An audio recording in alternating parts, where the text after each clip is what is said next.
Welcome everybody to this Wednesday webinar. Today we're very happy to have a Medtronic symposium hosted by the ESGE. During the last 4 years, we have done many webinars. We offered the opportunity to have high quality presentation on really hot endoscopic topics from world leaders, and also to have the possibility to interact and chat with online questions. And a great thumbs up to Costa Strandafilu, who made webinars trendy before they were even trendy. So today we are going to focus on artificial intelligence and the system by Medtronic's GI Genius, which is the first artificial intelligence device for colonoscopy that's FDA approved. And we're going to focus on the impact on our practice and our training.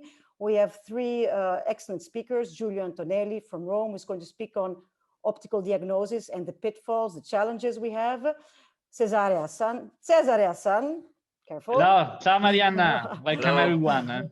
Cesare Hassan, who's going to give a state-of-the-art in artificial intelligence colonoscopy, and Andrei Viosiu from Bucharest, Romania, who is going to give some insights on artificial intelligence training in colonoscopy.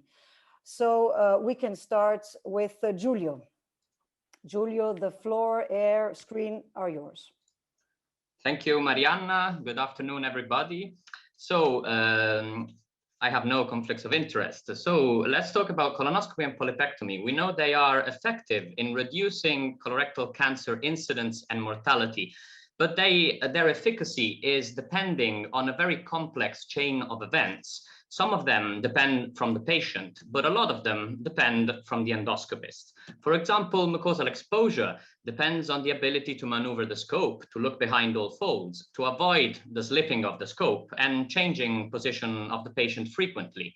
After having exposed the mucosa, we need to recognize all the lesions that we see, and then we need to characterize them by using all the classifications that exist, and with this allocate the correct endoscopic and non-endoscopic treatment.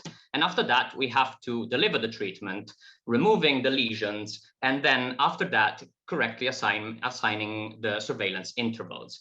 So all these factors are can be summarized as the endoscopist proficiency, but we don't have ways of measuring every single step of this proficiency. And we rely on proxies like, for example, the number of lifetime colonoscopies, and of course, the adenoma detection rate or ADR.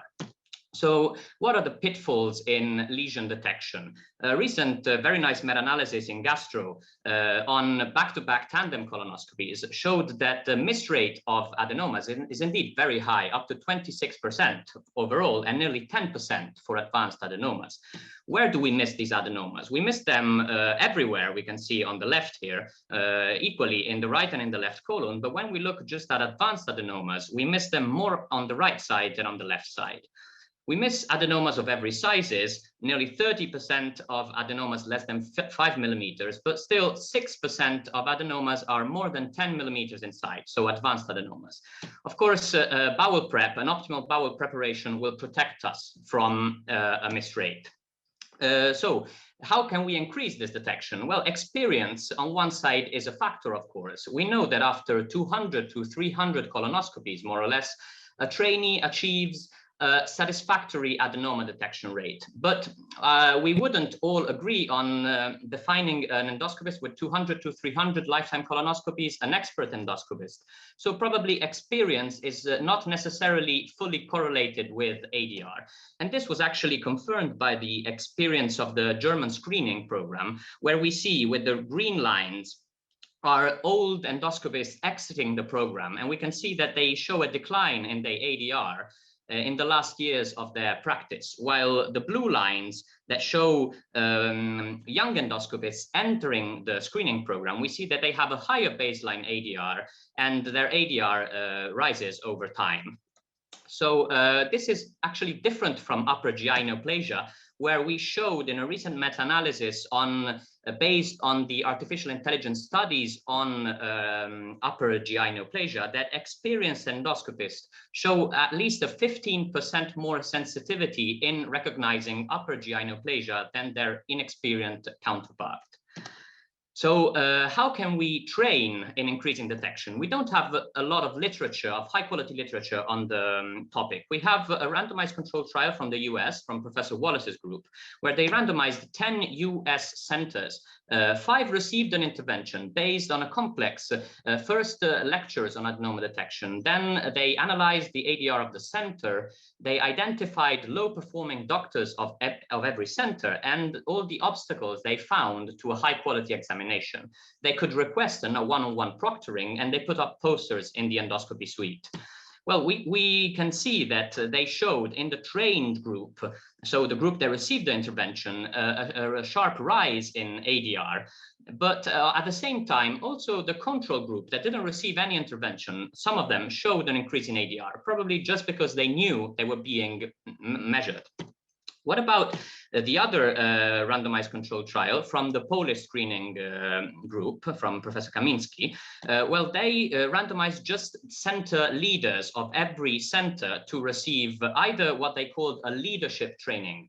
So an intervention based on a pre-training assessment, a 2 days hands-on training course, post-training assessment, and email feedbacks on personal key performance indicators. Well, you can see here on the right, we can see that the leaders showed a sharp increase in their ADR across all their actually also flat detection rate, while the controls didn't show this increase. But even more interestingly, here on the right, we see the ADR and all the quality indicators of the center, which increased also, as if the training received by the center leader was actually transferred to the whole center. So how do we increase detection? This is a short video we made on how you shouldn't expose the mucosa. So you shouldn't slip away to the rectum without looking practically anywhere. While the right way to expose the mucosa can be a combination of changing the patient's position. For example, the supine position in the proximal colon is known to increase lesion detection, slowing down, going in and out a lot, looking behind all folds, rotating the tip, and using a combination of insufflation and deflation. Of course, when you're back in the distal colon, you can change back again the patient in the left position.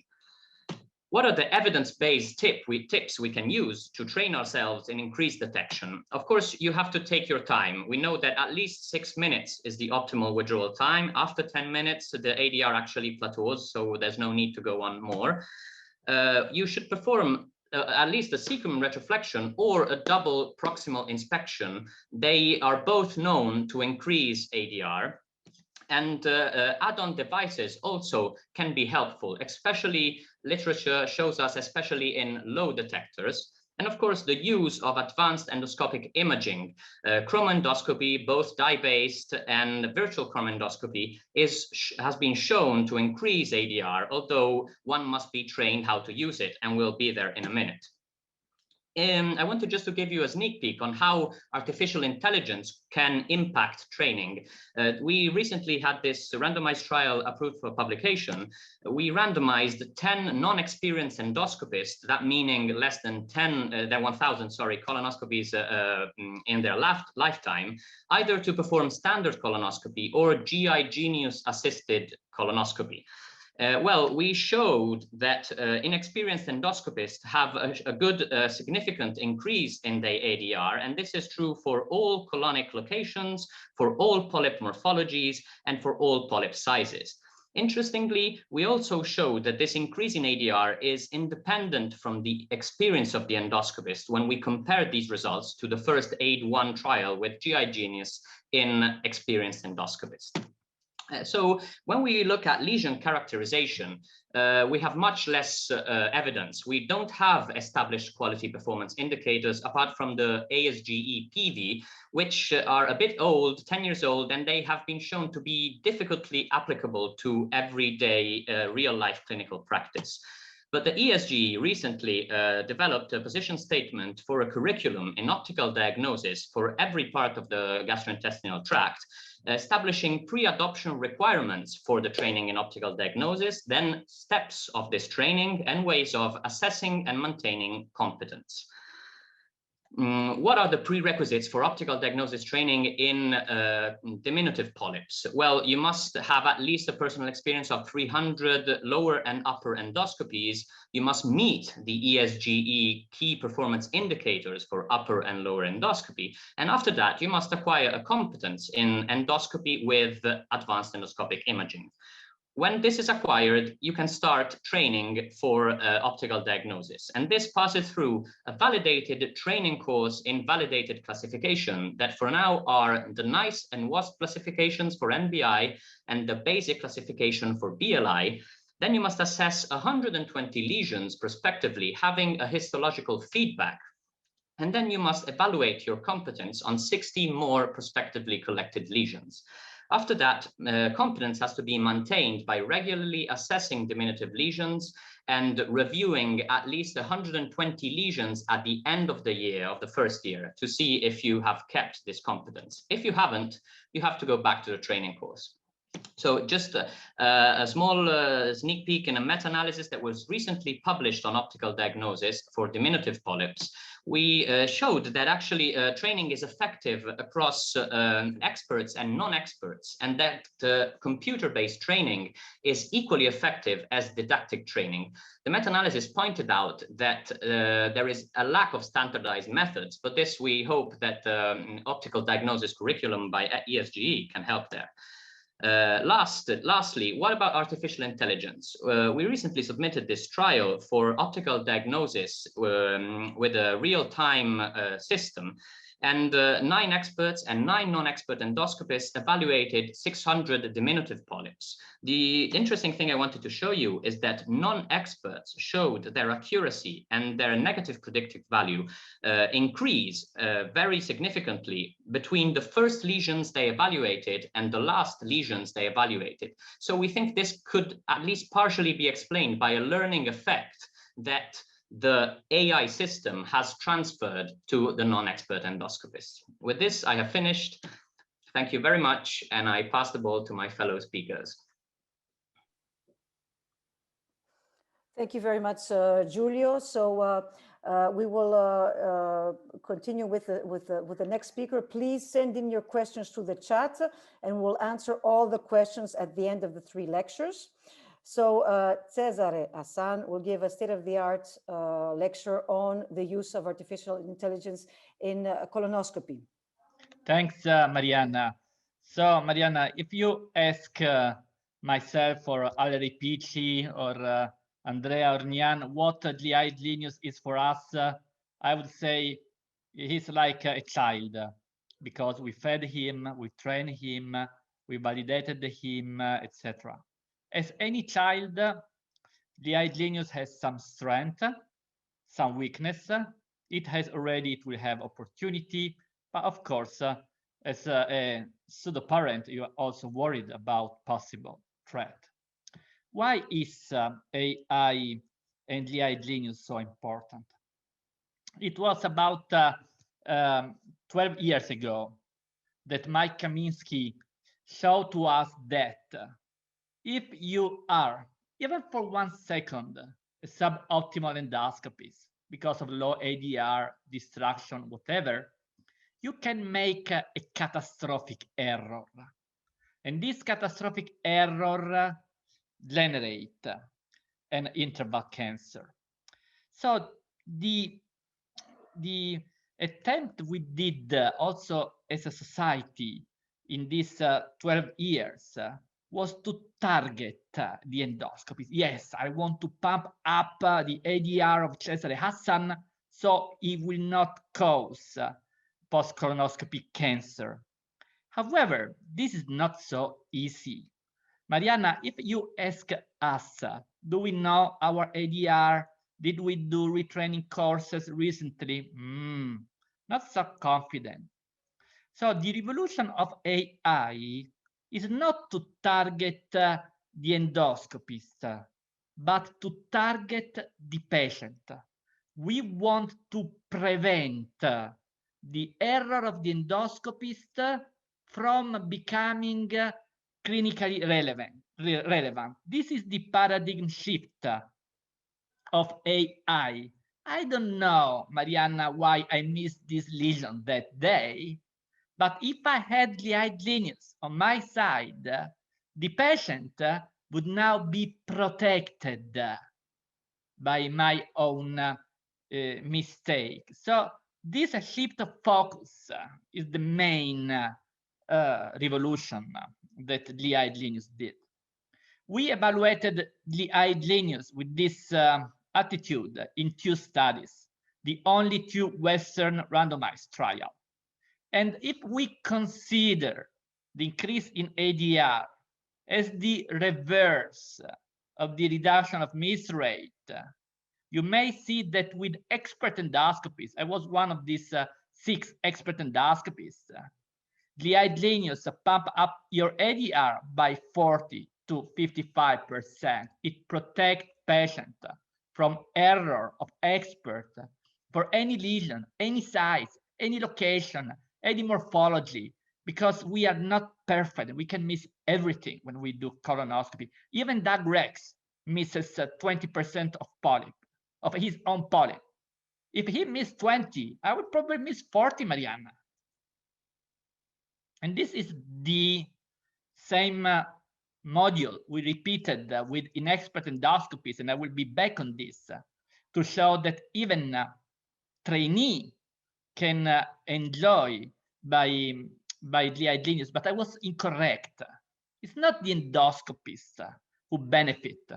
It was the patient who benefit from being protected by an error of endoscopists.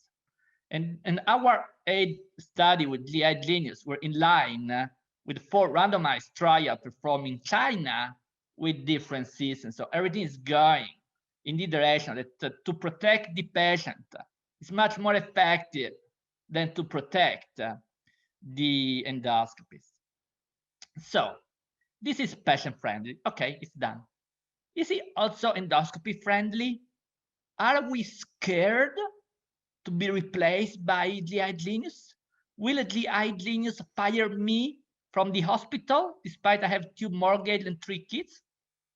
Hopefully not, because there is a difference. We as a human, we are multitasking. I need to complete the colonoscopy, clean the mucosa, navigate, inspect, characterize, resect, report. I need to do a lot of things. Glide lineage, I'm sorry to say, because like my baby, is a bit stupid, because glide lineage can only do what it was trained for. And we trained glide lineage only for one task, that is to detect. When you use an AI system, you only need to know 2 basic things.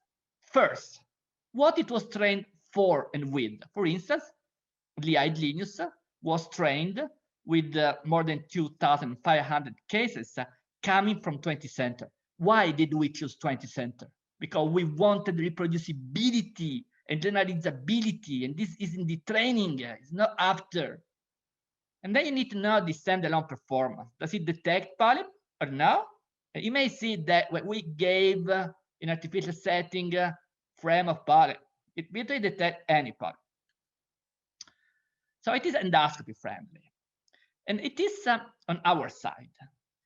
I like the metaphor, the comparison with the hunter and the hunting dog. There's no doubt we are the hunter, but glide lineage is a good hunting dog. It presents us with a lesion. And then what we need to do is only to decide whether it is a true positive or a false positive. This simplifies our life. Look on the left at the old endoscopist, striving for cleaning, striving for navigating, striving for detecting. And on the right, you have this big green box. It's much easier to detect the big green box than this subtle contrast in between healthy mucosa and neoplasia. So the glide lineage really simplify your life, and it gives a pleasurable experience to the endoscopist. And here we collected with the Medtronic team some clip we use for training. in the second upgrade, GI Genius, because when you use AI, it's like an app on your phone. It be updated continuously. You may see all of these bastard, tiny, flat, subtle lesions that we would miss. We know we miss a lot of that. Okay, with GI Genius, it's so easy. I really don't know why we should go back. When I have in my hospital, I use for all my colonoscopy. I never switch it off. Am I crazy to switch it off? And so the idea of GI Genius is that it increases the quality of colonoscopy and it will prevent more cancer. This is the cost-effective module that we produce with the creator of AI in colonoscopy, Yuiki Mori. And the assumption is that if you do a better job, you spend more for polypectomy, you prevent cancer and you save on cancer. And we show that AI is cost saving as compared with colonoscopy with no AI. So I know there will be some questions about the cost, but also about the convenience. It is cost effective. Of course, the endoscopist of yesterday is not the endoscopist as today. When we use GI Genius, we need to learn how to interact with GI Genius. There is a lot of pitfall in this interaction. Maybe we can reject. It's too positive, stupid, isn't it? But it may happen.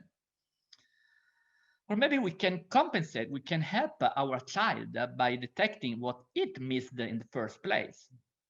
But of course, most of you will be worried about the false positive. Oh my gosh, I'm going to waste my time and blah, blah, blah. So let's focus a bit on the false positive. I presented here with 3 cases.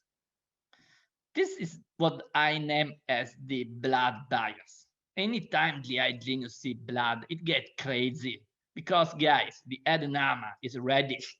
So anytime it see blood, it flags, it trigger the alarm. But of course, it takes a fraction of a second for an expert endoscopy to know that this is an unsaid lesion. It's not a neoplasia. This is also a nice case that happened quite recently. And this looks like a polyp, and everyone was very happy in the endoscopy room about the patient, because when we look back, it was actually a diverticulum, and so it's better not to do a resection. What about stool? Usually stool don't flag, don't trigger GI Genius, but if they do, is it really a problem to discard this false positive? It's just a fraction of a second. You immediately realize it's only false positive. So we did this study where we created the 5 classification of the false positive. And we showed that most of the false positive are actually by the bowel wall. This is when you are in insertion, you don't insufflate, and the prolapsing fold look like polyp to GI Genius, but this is just 1 second. On the other hand, GI Genius is not so stupid. Stool is not something that activates GI Genius. And overall, we don't waste more than 10 or 20 seconds to discard the false positive by GI Genius. But of course, we can do better, because in this training data set that we use, about 3,000 cases now, of course, much more, there is an underrepresentation of rare lesion. Rare, but not necessarily clinically irrelevant. I'm talking, for instance, about the scar recurrence. I'm talking about the non-granular ST. This is the table where we collected the non-granular ST in any data set of any AI, and all of them are underrepresented, with the noticeable exception of the one by my very best friend, Yutaka Saito. What about cysticerrated lesion with dysplasia? I don't feel there is enough in the data, so we can do better. Why aren't we so quick in inserting rare lesion in the GI Genius? This is because the annotation that is before the training is when you annotate manually the lesion takes a lot of time. To annotate a colonoscopy can take even one afternoon. So to go up with the number of colonoscopies actually is slavery that force a lot of people to spend their life in annotating this lesion. This is why we need some faster way to annotate lesion. This is a software that has been developed here in Europe to fasten the annotation of the lesion we detect. But GI lineage has a lot of opportunities in the next future. First, since GI lineage recognize lesion but don't improve the exposure of mucosa, it could get married with devices that expose the mucosa. For instance, I'll repeat myself, drafted this certain trial where we are randomizing in between AI GI lineage and GI lineage plus endocuff. But of course, you can use whatever else device you want. What about the use of advanced imaging with the GI lineage? First, GI lineage work with any light. You can use white light, TXI, LCI, eye scan, BLI, NBI, whatever you like. GI lineage is always working, very robust to any light. But we did this network meta-analysis on Lancet Gastro and Hep, showing that AI is probably stronger than virtual chrome endoscopy, but we cannot exclude a synergy between the two. Something that really make us crazy is the combination between the iGenius and methylene blue MMX, because actually the iGenius was trained on the database of the methylene blue MMX trial. And so this is a premiere I want to dedicate. And this is a patient taking the tablet of methylene blue, and you may see the methylene blue staining the lesion. You may see the iGenius detecting with the second module also characterizing the lesion as an adenoma. But of course, in the future, we can put the iGenius in what is named as endoscomics, where the big data come after the AI for imaging. This is from my best friend Yuki Mori from the Kudo group, showing that big data can predict the lymph node risk of metastasis in T1 colon cancer. And next step is to integrate the imaging with the big data in order to better stratify the risk of the patient, to orientate therapy, and to create this multi-omic database. So this is the next challenge for us. But let's talk about the threat, and this is the skilling.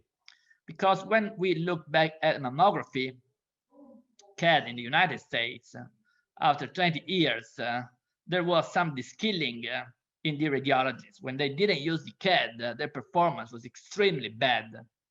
And this is why we took notice of trainee, and this is why also probably this webinar was created. Because as I said at the beginning, we did two studies with the same module, one in expert endoscopists and one in inexpert endoscopists.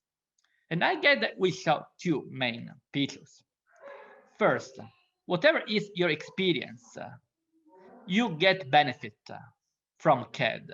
So the iGenius helped the trainee as it helped the old endoscopists like me. So it may have a variable effect on training, although it is up to Mariana, as chair of the education committee, to Andre and Giulio to say if this is the right moment. But what really struck me, my very best friend Thomas Roche and Valerie Picci, is that when we compared the AID1 and AID2 study, the expert and the inexpert endoscopists, you know what we found? That what we considered inexpert are as good, if not better, than expert endoscopy. The dedication, the passion, the motivation of young endoscopists, like for instance, Giulio, who participated in the ESGE study, is able to compensate a gap in experience. So we always feel that expert should teach from non-expert, but maybe in diagnostic endoscopists, expert has something to learn from inexpert endoscopy. And this is the conclusion of our study and of our presentation. So I guess that the strength of the ESGE is to be patient-centered. The weakness is that it takes a lot to train, to retrain, to improve, to add, to blah, blah, blah. The opportunity we are going to explore is to incorporate it in the family of advanced imaging, because probably AI is an advanced imaging. The risk, but I leave this to the Education AI Committee, is the skilling, and especially in the training process. So thanks, coming back for your question. Back to you, Mariana. Thank you very much, Cesare. I mean, you convinced me, that's for sure. Please keep in sending your questions, and we will go to the third speaker, Andrei, who will give us insight of artificial intelligence and current and future training in colonoscopy. Please, Andrei. Hello, everyone. Thank you, Mariana, for the kind introduction. I also want to thank Medtronic for inviting us to develop this very interesting talk. And I think it is an interesting talk, especially for young fellows and young endoscopists as we move forward. Now, Giulio and Cesare have, of course, expertly guided us through the entire literature on the subject, especially on AI use in colonoscopy. And there is little more to that which I could add. My task is quite interesting nonetheless, as I have to discuss and to think about how we could further integrate artificial intelligence in current and especially in future training. So to that end, I will try to develop the following agenda. I will briefly go over what endoscopy training means today in Europe and worldwide. Then I will ask the relatively simple question, is there any room for improvement? And this is something I think we can all answer beforehand. And then just briefly going to explore both the benefits and the disadvantages that AI could seemingly pose to the young trainee and the young endoscopist. So where are we exactly today in regards to endoscopy training programs? Well, there is no simple or there is no single answer to that question, because there is, of course, no universally adopted European regulation for that. There are varying practices all across the world, and therefore training paradigms differ widely, and efficiency differs, of course. There have been attempts, normative attempts at documents which try to level the playing field, so to speak. For example, the Blue Book of Gastroenterology, which proposes a curriculum for endoscopists. And here we have a brief excerpt from that paper. But what this actually shows is what national curricula also show, is that you have to have a certain minimal number of procedures under your belt after you finish residency.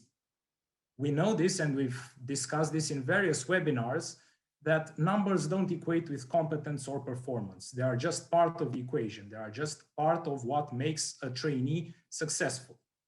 Things become even more complicated when we go on to advanced endoscopic techniques.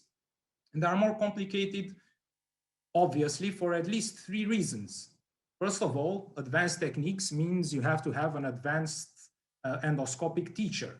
And these are, of course, scarce and precious.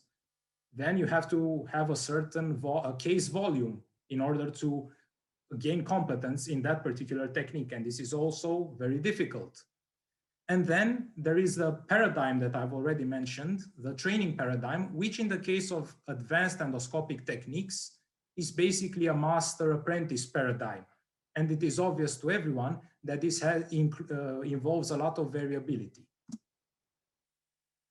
So in order to address these issues, the issues of standardization, of offering a level playing field, of even training across different countries and different healthcare systems, societies such as the ESGE have gone to draft certain documents, which are consensus documents based on evidence that is available at that time. For example, the curricula publications, which address advanced endoscopic techniques, and these have been published in the last couple of years from the ESGE, and these include tips and tricks, and of course, performance measures for embarking on advanced procedures such as endoscopic submucosal dissection, but also things like optical diagnosis, which are very relevant to our talk today. But if we leave advanced techniques aside, we have to go back to what is most important to all trainees that are just starting up or are just very early in their training, which is basic endoscopic procedures. And unfortunately, there's not a lot of literature on that, although one of the things that we should always keep in mind are key performance measures, as Giulio has mentioned. And these particular parameters, which should be something that each trainer and each trainee looks towards, are being currently discussed in the documents of performance measures, some of which are encapsulated in this slide. So is there any room for improvement? Again, the answer is very simple. There is always room for improvement. And from what I've just covered, it's easy to see that the main issues are a variability in trainee assessment within any healthcare system, but also across countries, which makes it very difficult to move around and offer the same high quality procedures in different endoscopy units. There is, of course, the problem of mentor availability. And anyone who teaches endoscopy also knows that it is very difficult to assess each individual procedure of each individual trainee. The most we've evolved in this direction is through some evaluation forms which try to make it a more objective assessment, and some very good evaluation forms have been put forward from the Joint Advisory Group on GI Endoscopy from the UK. But as anyone knows, these are quite cumbersome to work with. And I'm not sure, maybe Cesare or Mariana will contradict me, but I doubt any trainer fills in these forms after each endoscopy. I'd be very surprised if that happens. So of course, all of these problems are human problems. They show the limitations of human trainers. And that is why artificial intelligence steps in. And it's not something new that we use technology to better ourselves. Actually, that's a commonplace. Ever since we've begun using tools, we've been using technology to improve our performance. But moving closer to the subject at hand, even artificial intelligence, which is now a very hot topic, is not really that new. The concept is at least 70 years old. And here I would just briefly discuss two important persons who have nothing to do with endoscopy, but are nonetheless very important to our understanding of artificial intelligence and its uses today. One of them is Claude Shannon, a physicist, mathematician, who in the 1950s came up with the theory of information and communication, which is actually at the base of our digital era. He's the one who popularized the term binary information digit, or bit, as everyone knows that information is coded right now, even by GI Genius. And here he is with one of his more interesting experiments, an electromechanical mouse named Theseus, who was trained to navigate in a labyrinth by trial and error. Pretty much the first proto-AI, if you will, experiment which learned from its surroundings and adapted to it.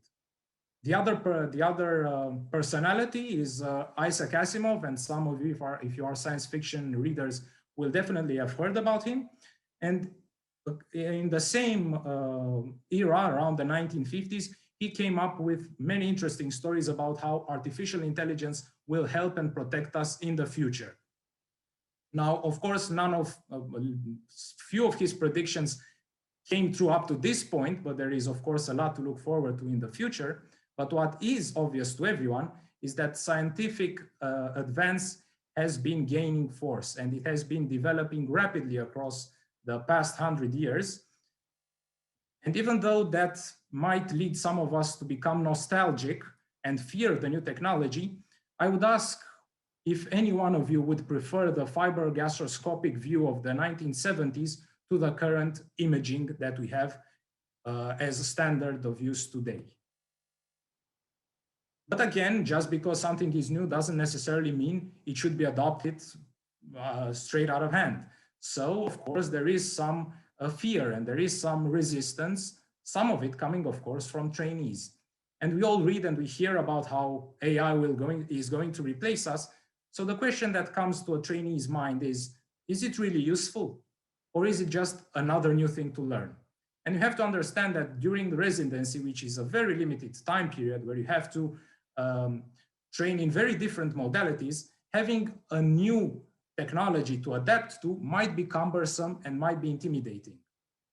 Another issue that is important and should be discussed is there actual proof that AI improves the performance of the young endoscopist? And we've seen some data that shows that this is the case. But one of the problems is that if we only look at parameters such as adenoma detection rate or polyp detection rate, we risk the shifting of our focus from a patient-centered view to an analytical view, where we only explore certain parameters and maybe lose sight of the big picture. And again, as Cesare has mentioned, there is a real fear of deprofessionalization. Over-reliance on automation and machine learning might lead to some de-skilling, and this has been shown in other fields of medicine. And this is, of course, a little bit worrisome. If we were always used to having an autopilot on, do we know how to drive once that autopilot malfunctions or is not available? However, we should also be optimistic. And I do believe that artificial intelligence is the trainee's friend and is here to stay. Most of all, I would like to discuss something that hasn't been covered by the previous speakers, which is the automatic quality assurance systems that are currently being developed. These are cutting-edge software that are not currently widely available, but might show how they could improve the trainee experience. For example, in these studies published in Gastrointestinal Endoscopy and Lancet in the last years, we have systems that are offering real-time feedback. They have no perceptual bias, and of course, do not involve any supervisor fatigue. Practically, we see an overlay over the real-time image of endoscopy, and the soft calculates withdrawal speed, scope stability and visibility, bowel prep, and of course, adenoma detection rate. And Giulio has gone over how important these things are to assuring a quality endoscopy. This is another proof of concept study whose protocol has recently been published. And what the authors are trying to show is that there is a machine learning solution that can also judge the surface area that is covered in your examination, the quality of distension and the preparation of the bowel upon inspection, and also the clarity of the images. And these are quality of examination metrics, which might become very important in the future, especially in training young endoscopists. Mostly, these studies are, of course, done in the lower GI tract, but there is also a lot of interest growing into how we examine the upper GI. And here we have some studies from Chinese scientists in which they develop a software that basically tries to limit the blind spot rate of the endoscopist and ensures that we have a quality and full examination of the upper GI. And also at the end, we have an evaluation report that automatically selects the best pictures of the important landmarks of the examination. I would like to draw your attention to this slide, which actually is part of a randomized controlled trial comparing sedated conventional gastroscopy with unsedated ultra-thin endoscopy and unsedated conventional gastroscopy, looking at the blind spot rate reduction of the subgroup that uses this AI system compared to the usual control subgroup.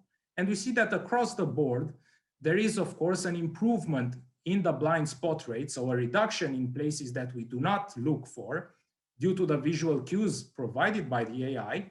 But the most important gain and the best outcome is in those patients who are sedated.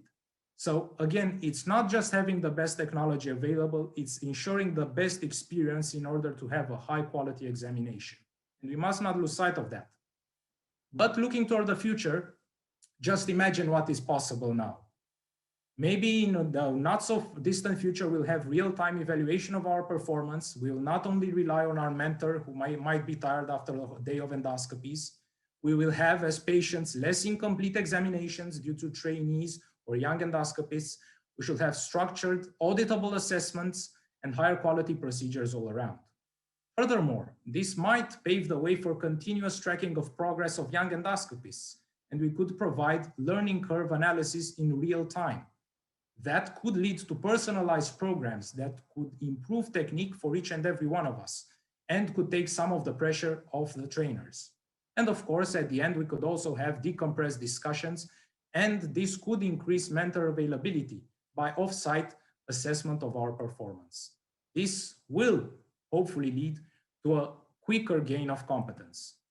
So in conclusion, I believe that automated quality assurance systems are promising tools for improving and accelerating the learning, especially of technical skills. And I do believe that integration of artificial intelligence into daily practice is a foregone conclusion by now. But in order to have a quality artificial intelligence guided curricula, we should have comprehensive guidance on the technology, its benefits and limitations. And we should, in the first and always, use just validated AI, such as the GI Genius, when moving up to our curricula. And I will finish with this slide by reminding everyone how important it is to participate in the community in order to get up to date with new developments such as artificial intelligence. And just to show by looking at this slide how dependent we already are on information that is delivered via computers. We have the ESGE tutor platform, ESGE learning, content on website, quality check apps. And I do believe that in the near future, another box here will be prepared for artificial intelligence in training. And with that, I thank you. Thank you very much, Andre. And also thank you for reminding us all the possibilities through the ESG that can be offered. What have we learned? We've learned that, Julia explained us that we can increase our adenoma detection rate, but we need training for that, and probably publicizing this adenoma detection rate sensibilizes everybody, and that could be something to do even in your centers. Cesare showed us that artificial intelligence can definitely help experts and non-experts. And Andre showed that training has a lot of variability. And finally, numbers are just numbers. And it's important to include other variables inside and probably have like a learning curve and personal training, and probably that AI can help there. But if we look at the recommendations, the ESG guidelines, on optical diagnosis and the role of artificial intelligence, we still are weak recommendation, low quality of evidence that we can possibly incorporate computer-aided diagnosis if acceptable and reproducible, and we still need quality multi-center in vivo clinical trials. And so I come back to our younger members of the panel, Giulio and Andre, and I ask you, how can we incorporate that? How can we show this? How can we show it with data that it will help us in training?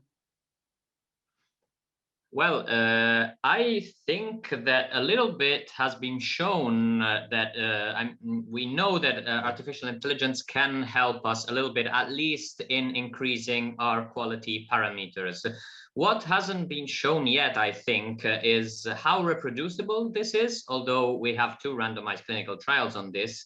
And I would like to see probably what happens after, like in a trainee, after a trainee has trained and after a trainee has tried the artificial intelligence and increased his performance, what happens if you switch off the artificial intelligence? Does he keep this performance, or does he lose it? I am confident that he can keep it, because when if you have a proactive way of doing colonoscopy and realizing when you miss a polyp, like when GI Genius shows you a polyp that you didn't see in the first place, and you think about what happened and you look at it, and you can maybe learn more, and so you can keep this knowledge when you go without AI. Yeah, I completely agree with what Giulio is saying, although I don't know, do you always turn the GI Genius on at the beginning of the procedure, or do you first do a check and then turn it on and see if you've missed anything? I think that would lead to excessively long procedure. So I don't think outside of a clinical setting that is feasible for each and every one of us. And I'd also draw attention that I think we are, of course, very excited about the opportunities of this technology, but it will take time for it to prove efficiency beyond what we already know, which is that it improves parameters for everybody. For example, we all perform colonoscopy to detect small polyps, we all resect polyps, but we are still waiting for those randomized control trials that show that colonoscopy and polyp resection reduce the colon cancer, which is something, of course, we all know. None of us are just going to wait for the published trials in 2 or 3 years or whenever they're ready to do that in our practice. So maybe this is also a good point. You have to have the data, you have to have the ongoing studies, but maybe you shouldn't postpone quality techniques until you get all the data. You just have to be really careful about what it does and how you should use them. Do you agree, Cesare? No, yes, of course, I agree. Something is the technique of colonoscopy and the miss rate. Something else is the preventive effect. So I feel that as European society, we want all the endoscopy community to do a good job when they do colonoscopy. I don't feel any patient want to have a neoplasia missed by any endoscopist, irrespective of whether this is overdiagnosis, underdiagnosis, it become cancer now. So first, we want our endoscopy to be good endoscopies. And then, of course, we need the long-term randomized trial. And Yuiki Mori is taking the lead here in Oslo, and he is randomizing with colon cancer incidence and mortality as a long-term endpoint. What about trainee? I don't know. I have my son and my daughter learning to drive, and Mariana, it will happen soon to you. And they use all the safety system the car give them. Am I worried that one day they may have a crash because they don't have the safety system? Be honest, Andre. Our kids will always have the safety system on their car. So the young endoscopists will always have AI on their side. So to be trained with AI is not something that really scares me so much. But because there's a lot of Cesare, there's a lot of questions on the chat about the skilling. About this is a real fear in endoscopic training if we're over relying on artificial intelligence. So how can we address that? Yeah. So okay. So Mariana, I've been using for a lot of time GI Genius, and first I guess that I benefit from hyperskilling.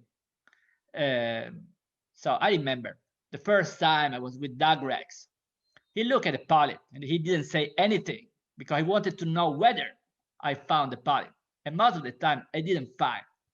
Now, this silence is broken because GI Genius flagged the lesion. So I detect it.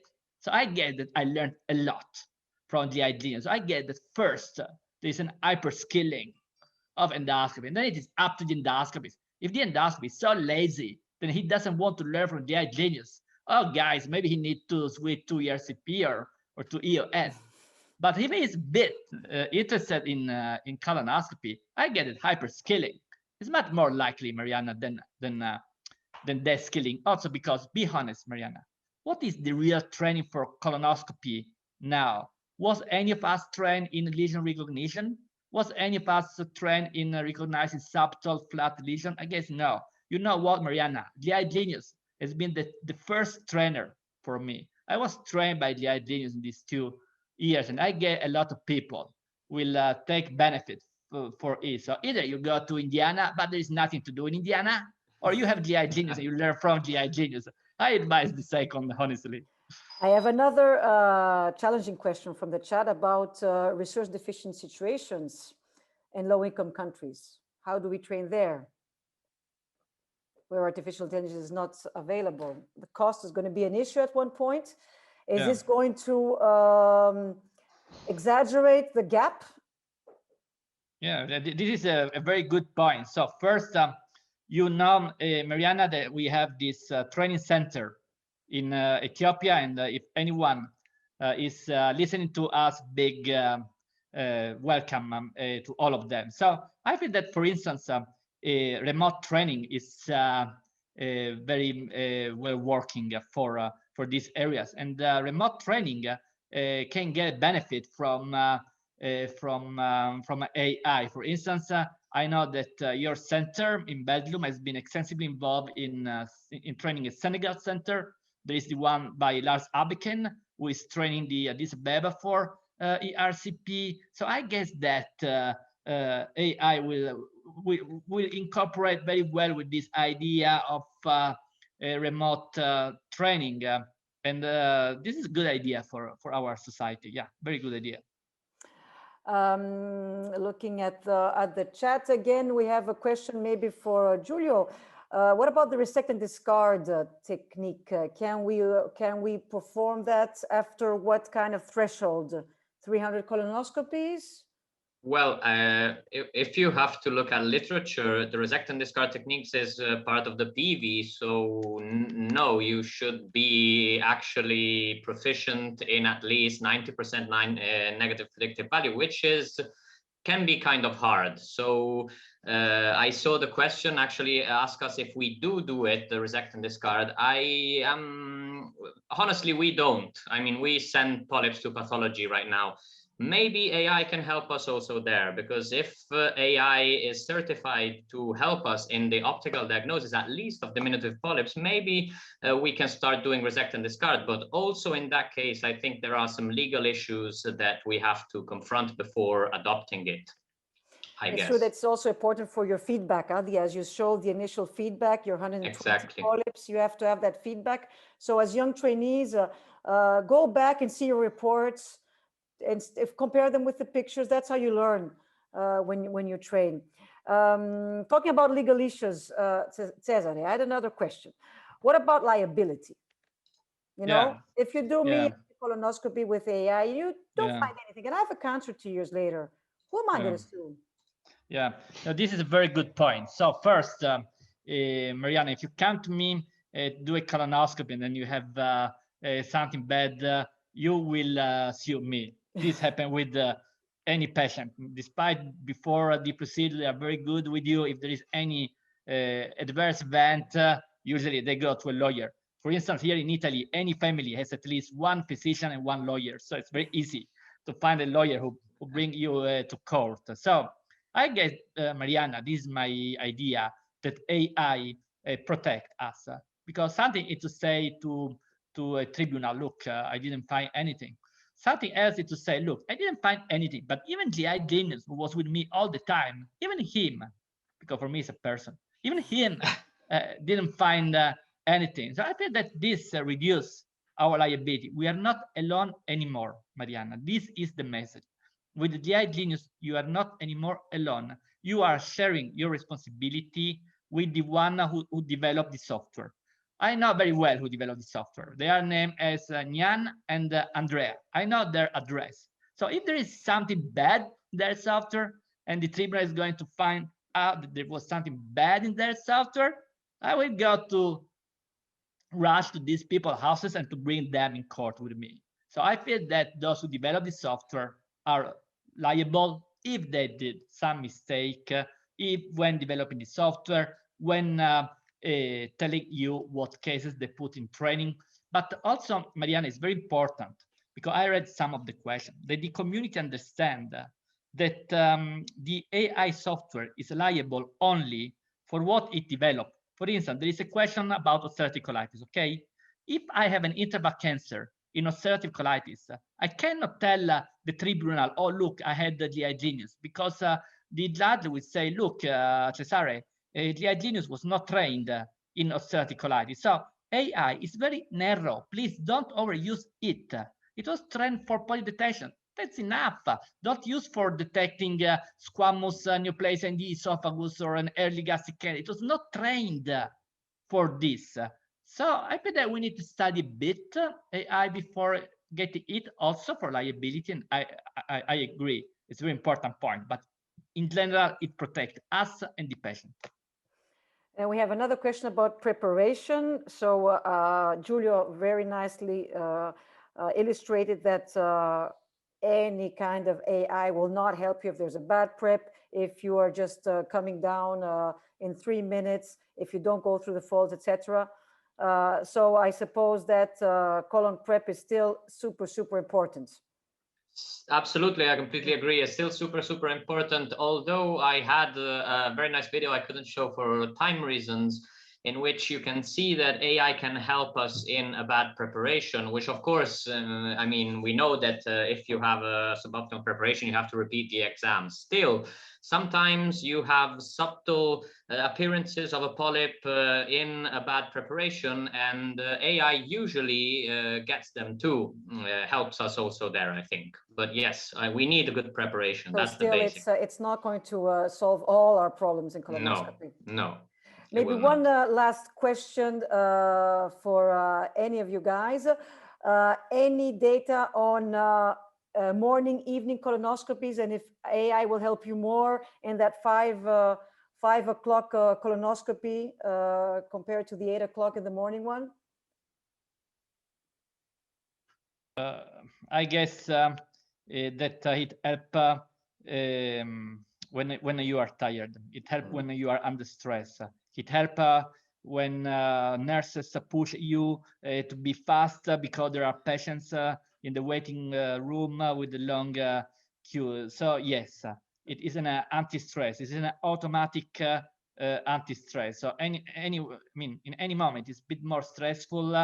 It really helps you a lot, and it prevents, Marianna, catastrophic errors. I'm not worried if the genius detected 2 millimeter lesion that I would have missed. It prevents catastrophic error. Maybe I'm distracted 1 second, there was a big flat lesion.